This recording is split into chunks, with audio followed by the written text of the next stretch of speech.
வங்கக்கடலில் இன்று புதிய காற்றழுத்த தாழ்வு பகுதி உருவாக வாய்ப்புள்ளதாக வானிலை மையம் தெரிவித்துள்ளது.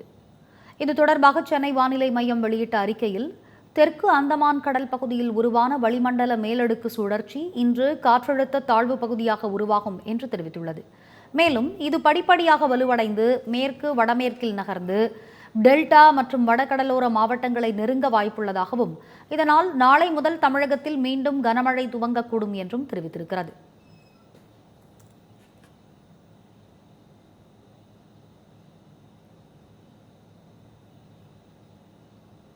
புழல் ஏரியில் உபரி நீர் திறப்பு அதிகரிப்பால் கால்வாய் கரையோரத்தில் வசிக்கும் மக்களுக்கு வெள்ள அபாய எச்சரிக்கை விடுக்கப்பட்டுள்ளது. தொடர் கனமழையால் சென்னையின் குடிநீர் ஆதாரமான புழல் ஏரிக்கு நீர்வரத்து அதிகரித்துள்ளது. இதனால் ஏரியிலிருந்து பாதுகாப்பு கருதி வினாடிக்கு 500 கன அடி உபரி நீர் திறந்துவிடப்படுகிறது. எனவே உபரி நீர் வெளியேறும் கால்வாய் கரையோரம் வசிக்கும் மக்கள் பாதுகாப்பாக இருக்க எச்சரிக்கை விடுக்கப்பட்டுள்ளது.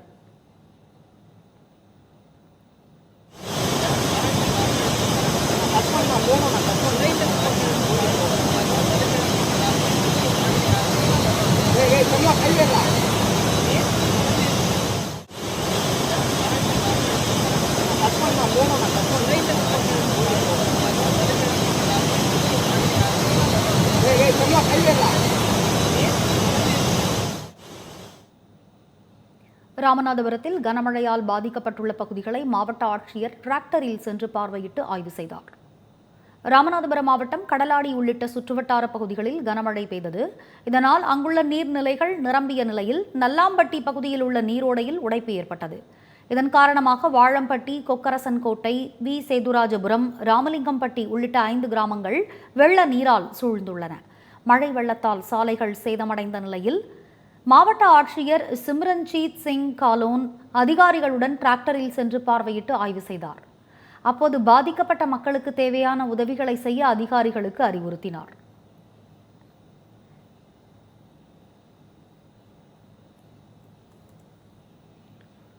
பெரம்பலூர் அருகே குடியிருப்பு பகுதிக்குள் மழை நீருடன் கழிவு நீரும் புகுந்ததால் பொதுமக்கள் அவதிக்கு உள்ளாகினர். பெரம்பலூர் மாவட்டத்தின் பல்வேறு பகுதிகளில் கடந்த சில நாட்களாக கனமழை பெய்து வருகிறது. இதன் காரணமாக நீர்நிலைகளில் வெள்ளம் பெருக்கெடுத்து ஓடியது. இந்நிலையில் வேப்பூரை அடுத்த ஒகலூர் கிராமத்தில் மழை வெள்ளம் குடியிருப்பு பகுதிகளுக்குள் புகுந்தது.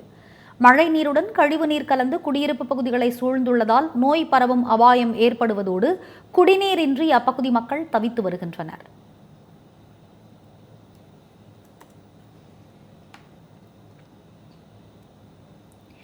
திருச்செந்தூர் அருகேயுள்ள புன்னைக்காயல் பகுதியில் வெள்ளம் சூழ்ந்ததால் உடைமைகளுடன் பொதுமக்கள் வெளியேறும் சூழல் ஏற்பட்டுள்ளது. தென் மாவட்டங்களில் கடந்த சில நாட்களாக கனமழை பெய்து வருகிறது. குறிப்பாக நெல்லையில் பெய்த கனமழையால் அனைத்து அணைகளும் நிரம்பி அதிக அளவு உபரி நீர் தாமிரபரணி ஆற்றில் வெளியேற்றப்பட்டது. தாமிரபரணியிலிருந்து வந்த தண்ணீரானது திருச்செந்தூரில் உள்ள புன்னைக்காயல் வழியாக கடலில் கலந்து வருகிறது. இதற்கிடையே புன்னைக்காயலில் உள்ள மரக்குடி தெரு, 100 வீடு தெரு உள்ளிட்ட பகுதிகளை வெள்ளம் சூழ்ந்தது. இதனால் உடைமைகளை எடுத்துக்கொண்டு வீடுகளை விட்டு மக்கள் வெளியேறி வருகின்றனர். வெள்ளம் அதிக அளவு வந்து கொண்டிருப்பதால் புன்னைக்காயல் பகுதி தனித்தீவு போல் காட்சியளிக்கிறது.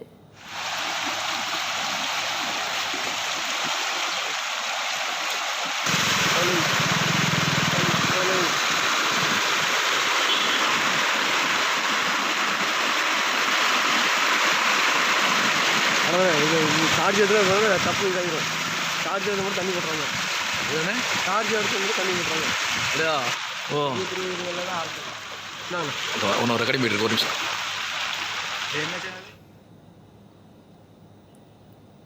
தூத்துக்குடி மாவட்டம் ஏரல் தாமிரபரணி ஆற்றின் தரைப்பாலம் நீரில் மூழ்கியதால் போக்குவரத்து துண்டிக்கப்பட்டது. இதனால் அத்தியாவசிய தேவைகளுக்கு கூட வெளியே செல்ல முடியாமல் பொதுமக்கள் அவதியடைந்தனர். 2வது நாளாக சுமார் 3 அடி உயரத்திற்கு தரைப்பாலத்தின் மீது தண்ணீர் ஆர்ப்பரித்து செல்வதால் மக்களின் பாதுகாப்பு கேள்விக்குறியாகியுள்ளது.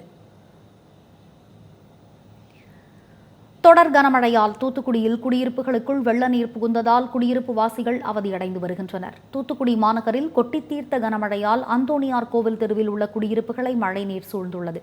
மேலும் வீடுகளுக்குள் மழைநீர் புகுந்ததால் குடியிருப்பு வாசிகள் கடும் அவதியடைந்து வருகின்றனர். மதுரை மாநகராட்சிக்கு உட்பட்ட சாலைமுத்து நகரில் மழைநீர் சூழ்ந்துள்ளதால் பொதுமக்கள் சிரமத்திற்கு ஆளாகியுள்ளனர். தொடர் மழையின் காரணமாக மதுரை மாடக்குளம் கண்மாய் நிரம்பிய நிலையில் வெள்ள நீரானது கிருதுமால் நதி கால்வாய் வழியாக செல்கிறது. இந்நிலையில் வாய்க்கால்கள் முறையாக தூர்வாரப்படாததால் மழை வெள்ளம் குடியிருப்பு பகுதிகளில் சூழ்ந்துள்ளதாக சாலை முத்துநகர் பகுதி மக்கள் குற்றம் சாட்டியுள்ளனர். தென்காசி மாவட்டம் பாவூர் சத்திரம் அருகே விளைநிலங்கள் தண்ணீரில் மூழ்கியுள்ளதால் விவசாயிகள் கவலையடைந்துள்ளனர். கனமழையின் காரணமாக நாகல்குளம் பகுதியில் உள்ள கால்வாய்கள் உடைந்து விளைநிலங்களுக்குள் தண்ணீர் சூழ்ந்துள்ளது. இதனால் சாகுபடி செய்யப்பட்டுள்ள பல நூறு ஏக்கர் நெல், வெண்டை உள்ளிட்ட பயிர்கள் தண்ணீரில் மூழ்கியுள்ளன. இதனால் விவசாயிகள் செய்வதறியாது தவித்து வருகின்றனர்.